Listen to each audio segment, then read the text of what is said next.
Hey everybody, it's Ken Davenport. I'm still laughing from our Something to Smile About from last night.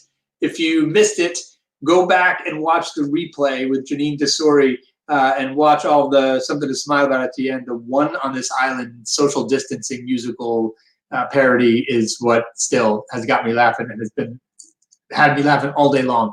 Thanks so much for being here. Welcome to the end of the second week of the Producer's Perspective Live. It's been 14 days since we started this. It's been only 15 days since I actually came up with this idea.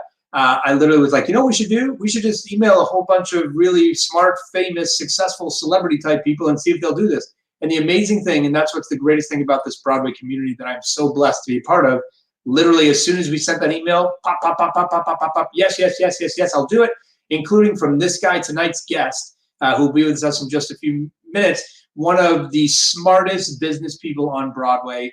He's got multiple Tony Awards, producer of Rent, Avenue Q, In the Heights, Drowsy Chaperone, just to name a few, not to show drop.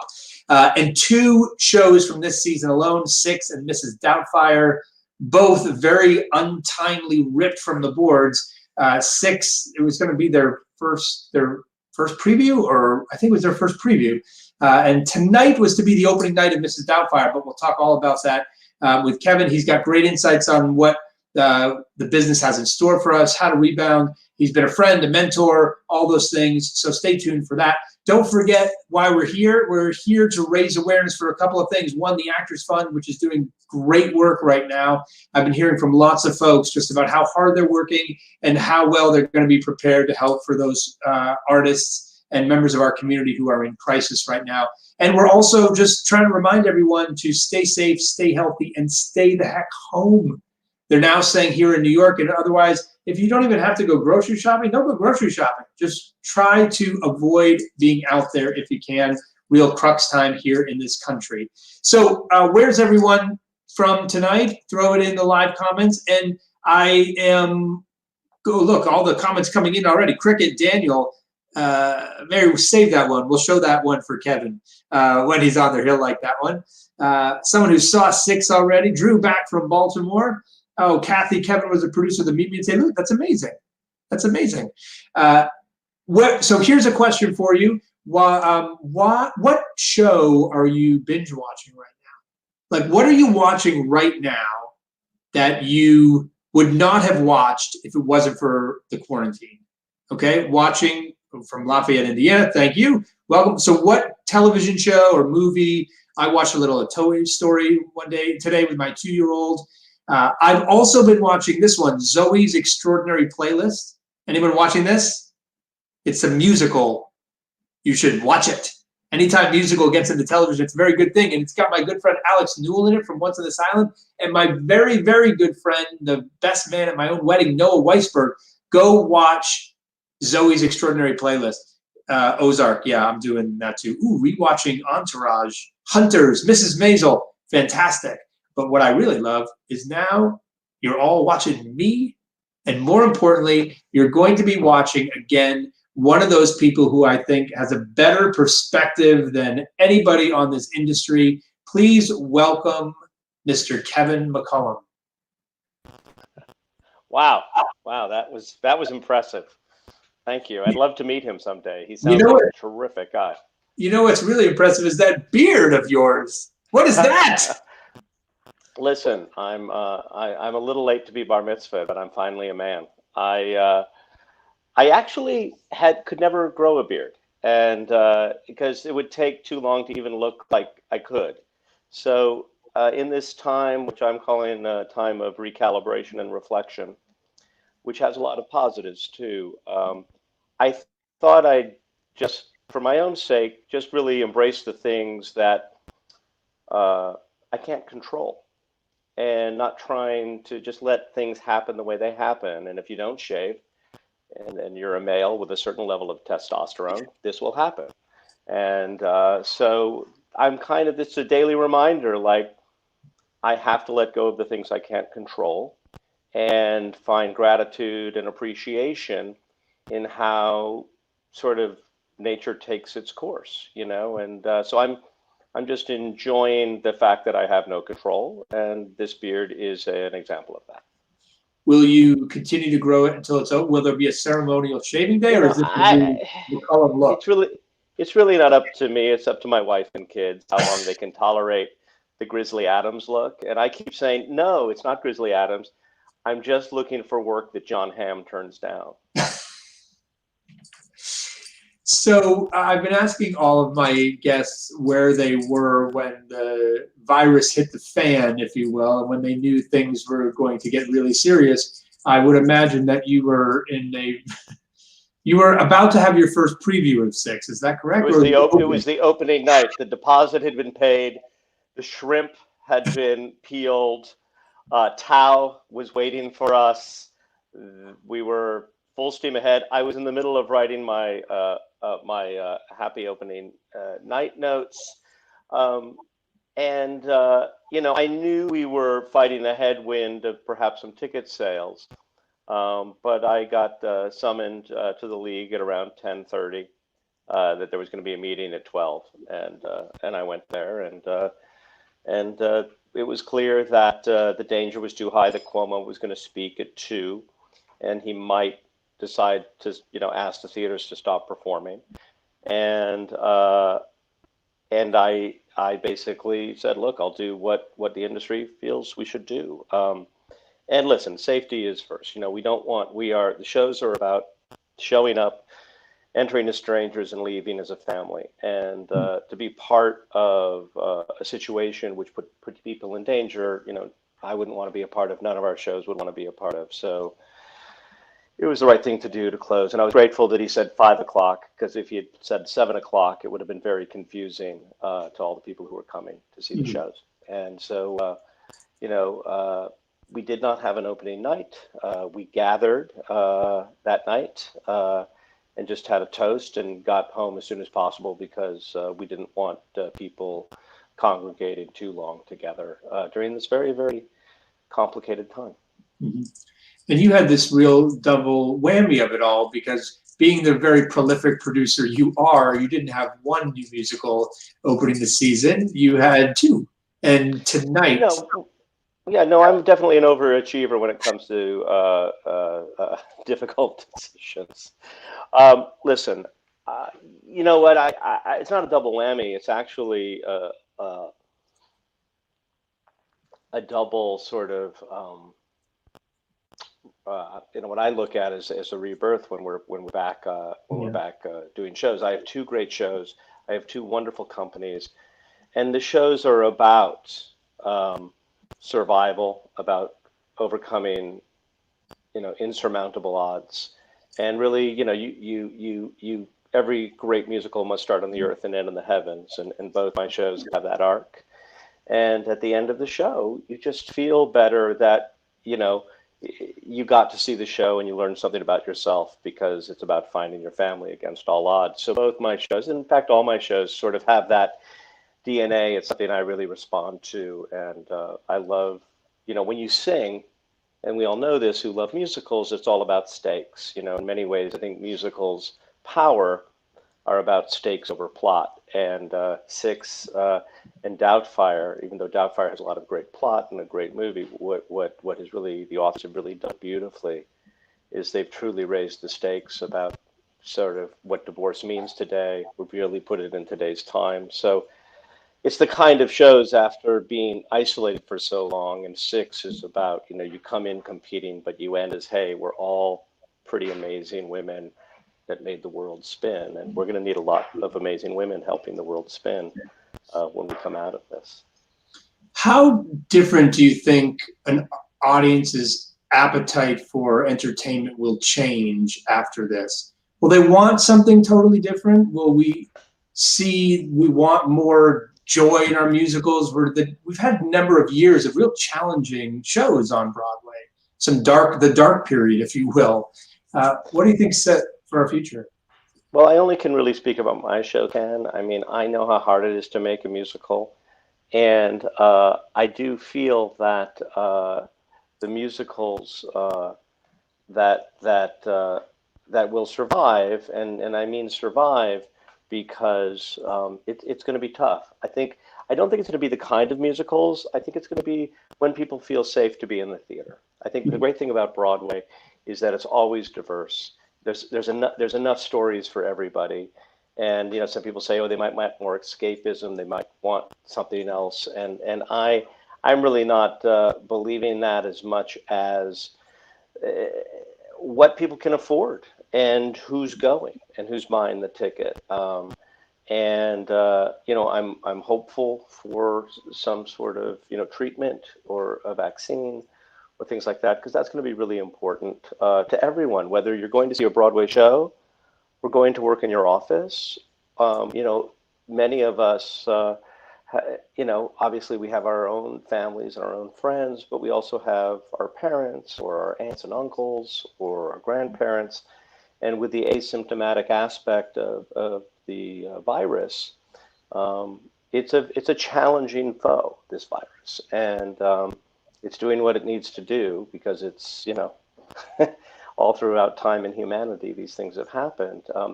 And with this technology, it just feels strange. We can't control it. And I think that's, again, back to the beard. It's like, I think if we embrace the things we can't control, we're going to be more empathetic. And I will say both my shows are about empathy and love.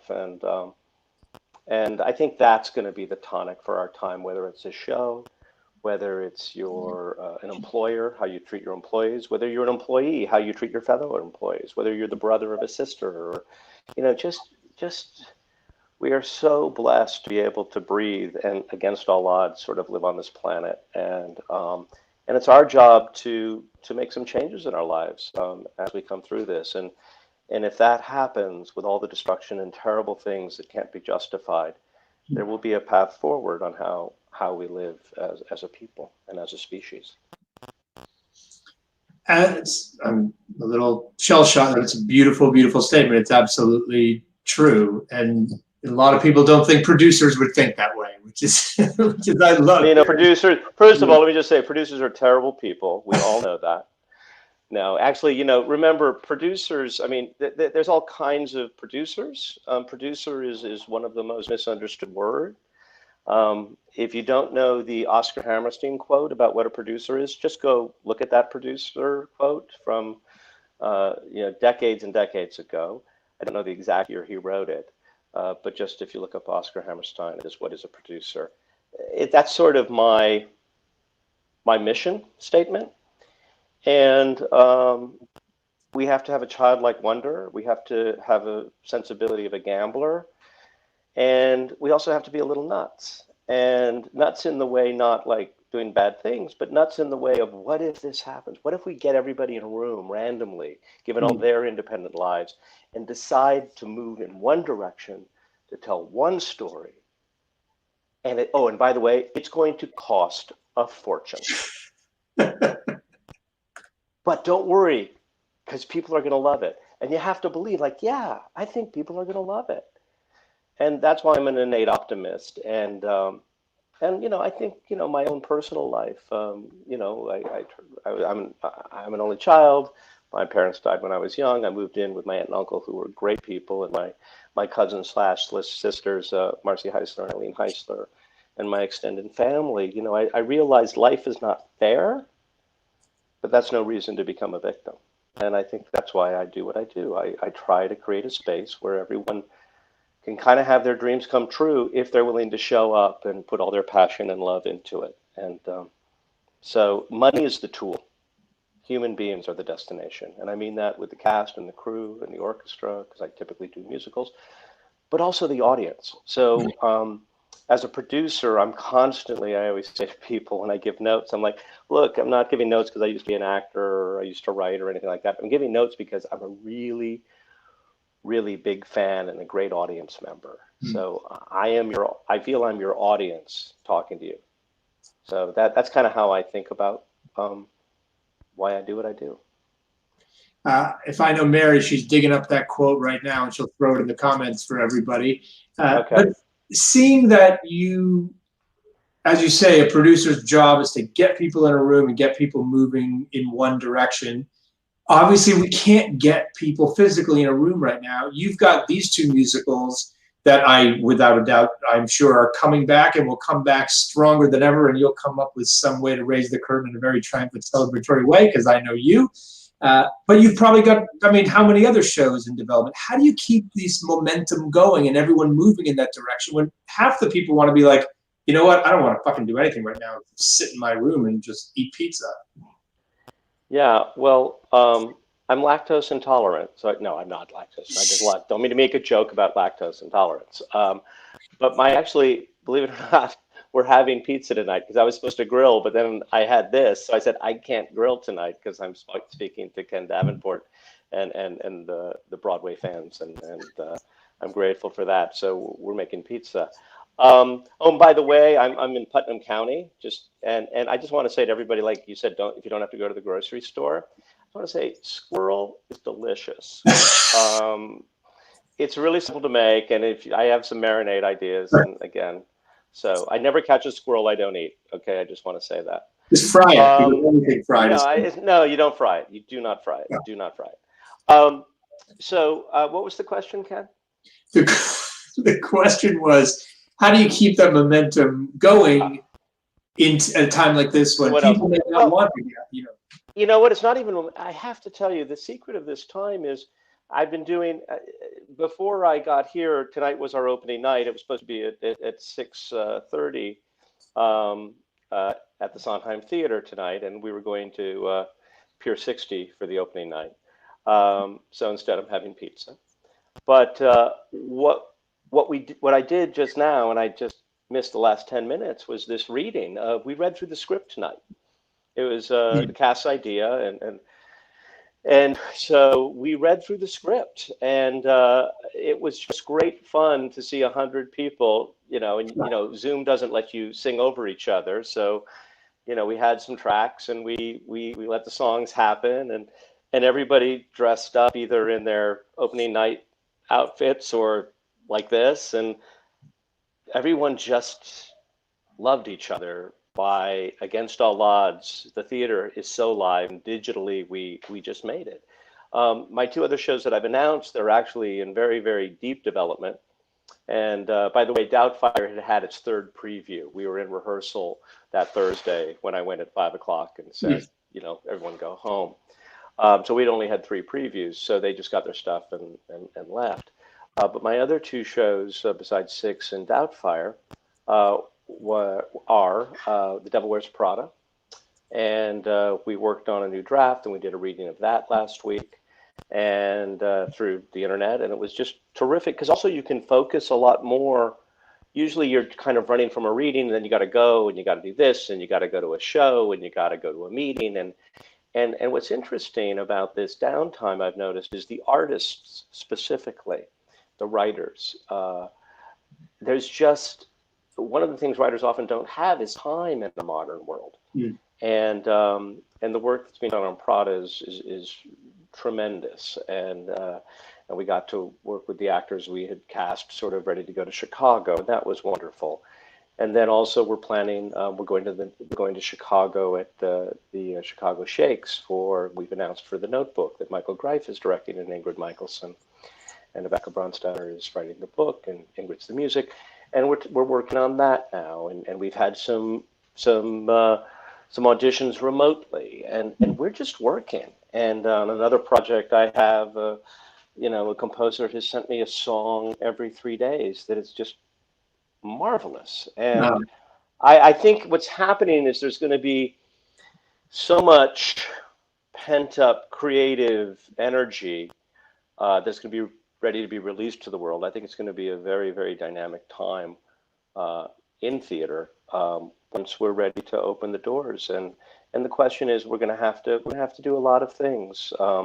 Restaurants are going to have to come back first. There's going to have to be some time to build in advance. We have very, very mature financial, just realities to bring a show to Broadway, because we're in New York. It's an expensive city, and people should earn a good living. But we all might have to sort of take a new look and a philosophy of, okay, how do we regroup for the first 12 weeks or 16 weeks? I'm not really sure, but that's why I have the beard, because I really know nothing. How long do you think it will take for us to get back to where we were? Well, I think unlike, people, if you comparing this to 9/11, of course, it's nothing like 9/11 because 9/11 happened in one place and it was a terrible, terrible thing. And our economy hadn't shifted. We had gotten a dose of reality of how dangerous the world is in our time. And it was an act of defiance and taking care of the United States by coming to New York and seeing a show and buying, eating in our restaurants. Well, now everybody is part of this, and as a result, I'm hopeful the world will be kinder after we get through this. Mm-hmm. And number two, because again, the virus is more powerful. Nature is more powerful than any political thinking, and any land grab, and any dictator. And that's a good lesson for humanity to realize. So I believe that shows will come back. There will be shows that come back sooner than later, and that's okay. I think there'll be a ramp, and it will almost be like an airport as we're getting the planes to land again. We'll be getting the Broadway shows flying again.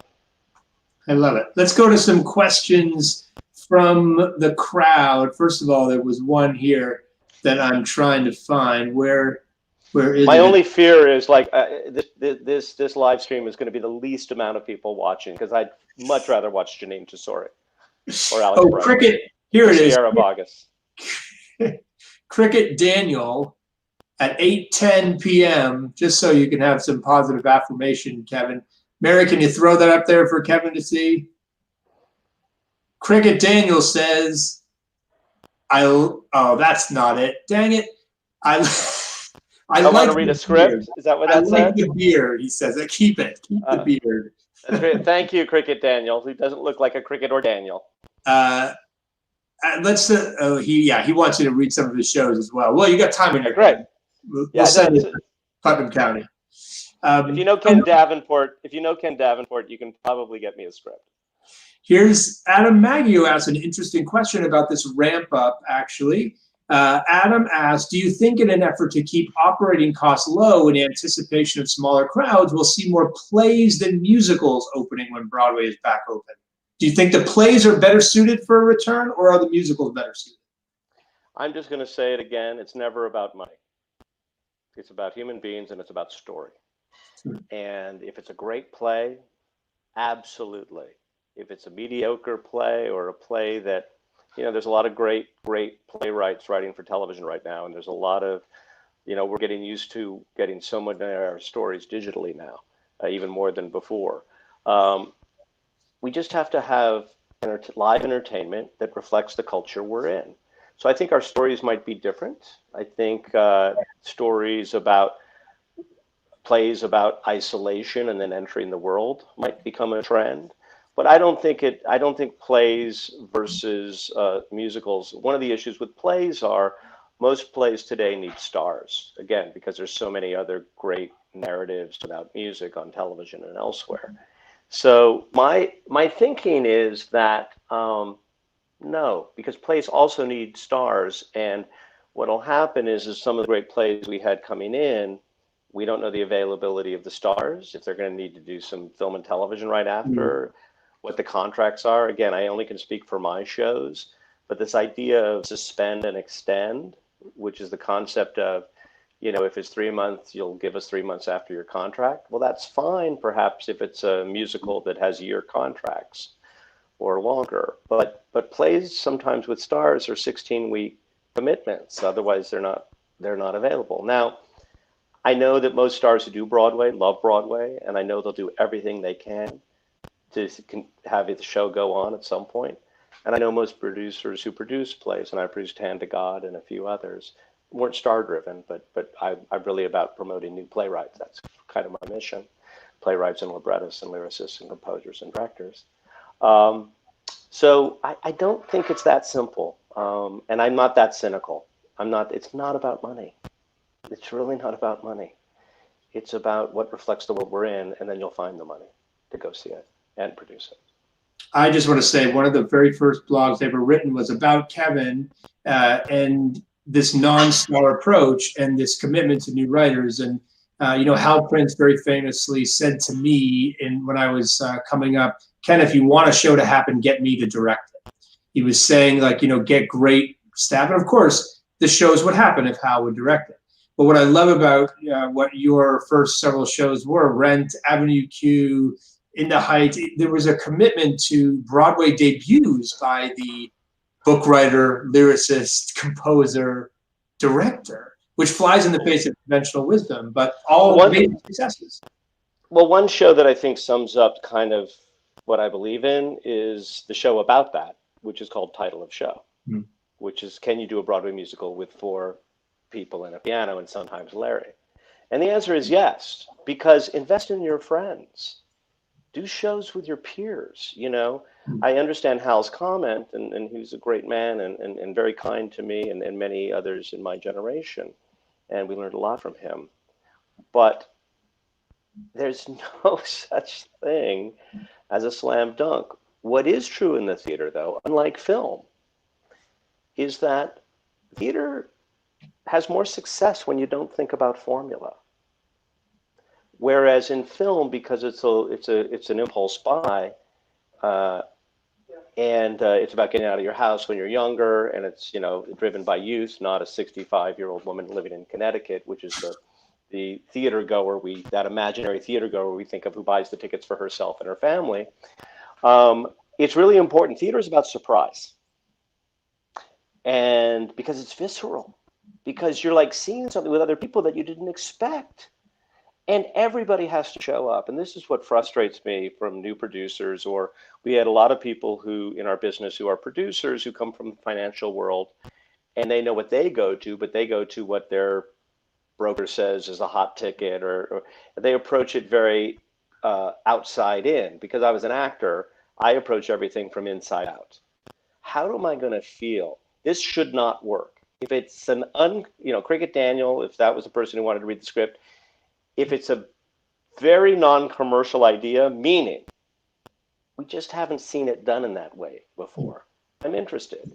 If it's, hey, it's this show meets Legally Blonde, or this show, and again, these are great shows, but if you start doing it's this meets this to me, you belong in the film business, or you go find someone else to produce your show. If you're like, I don't know if this is going to work, but I loved it, sign me up.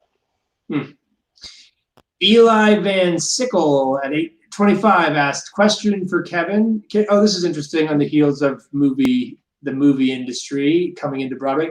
Can you talk a little bit about how Alchemation came to collaborate with 20th Century Fox? So talk a little bit about that partnership. I will a little bit, and it's a businessy question, but I'll give you some just highlights. They were interested in having their library. They were licensing to a lot of different producers.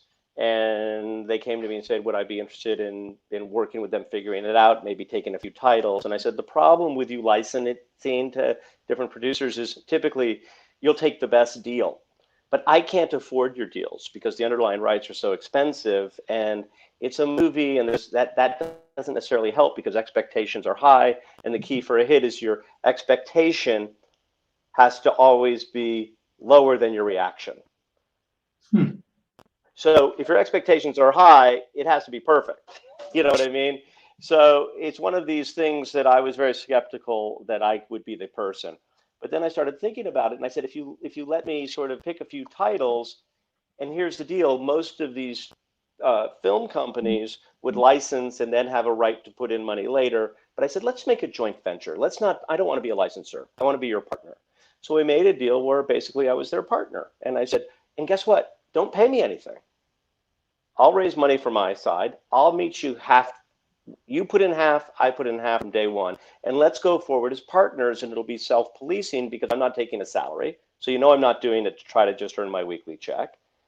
And it'll also be good for you because I don't have as much money as you, nor would I ever.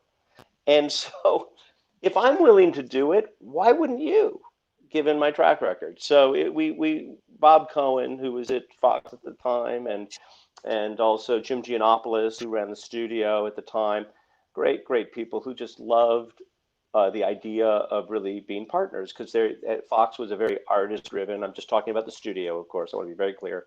I was working with the studio, not with the news. And as a result, we really developed some great stuff. And of course, the merge with Disney, I have to say, Disney and Tom Schumacher have just been great, honoring that partnership and saying, Kev, we have our shows, you go do your shows, and we'll be there and support. And so the deal continues. And Doubtfire, we did Diary of a Wimpy Kid, and we're going to do that again as well a little later. And then we have Doubtfire and Prada and Night in the Museum and a few others. So for the next 7 years, I'm going to be very, very busy. And again, the key is on doing these, why does it belong on stage? And those people who saw the first 3 previews of Doubtfire will see what we're doing. We're not done with the show yet, of course, because we're in our 3rd preview and our extended hiatus.